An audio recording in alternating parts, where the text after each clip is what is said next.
Did you get a load of this governing body update that just came out with Tony Morris? Have a look. We have another exciting update regarding freedom of worship. As Jesus foretold in Matthew 10:22, we face much opposition. Jesus said, "And you will be hated by all people on account of my name." To assist Jehovah's people, we have recently established the Freedom of Worship Office at the Central Europe branch. This headquarters department will coordinate our efforts to defend our worship in Europe. Now, you might be wondering, the work has been established throughout Europe for many years, so is this really needed? Yes, it is. For example, recently the government of Norway decided that Jehovah's Witnesses would no longer receive certain state benefits that are provided to all registered religions. Here to explain more about this is Brother Jørgen Pedersen.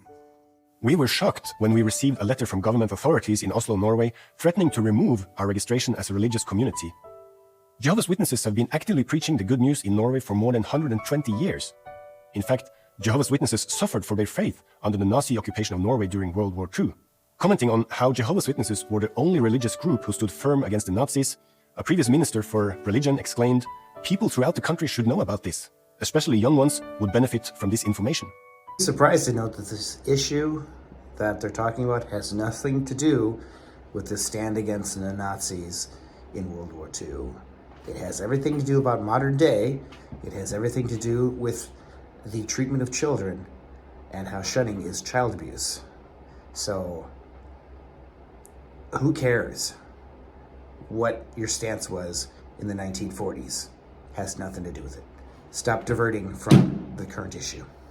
We've always been known as good citizens. In fact, a public report stated that Jehovah's Witnesses are careful to obey the laws of the land.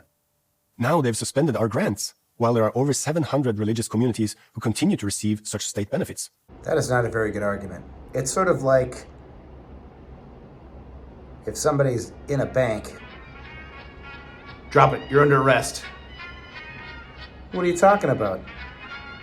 I'm not the only one in this bank. What did I do? There's at least 30 other people here in this bank doing banking. Yes, but those people aren't trying to rob the bank. What is your point? I have my rights.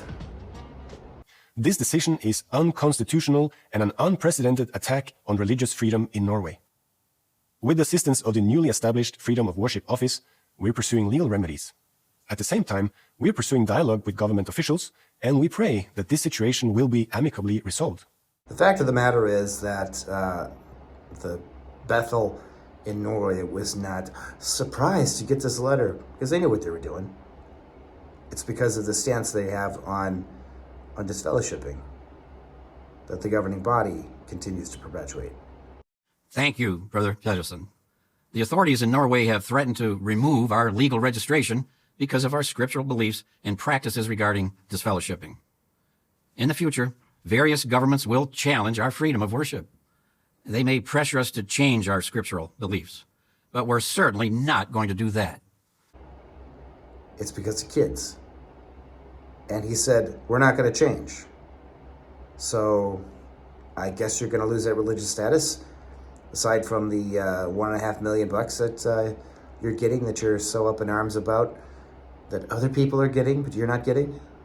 Other people aren't doing the things to kids that you are. They're not shunning kids. They're not breaking the rules. So that's why they get the subsidies. Don't act surprised. Jørgen Pedersen.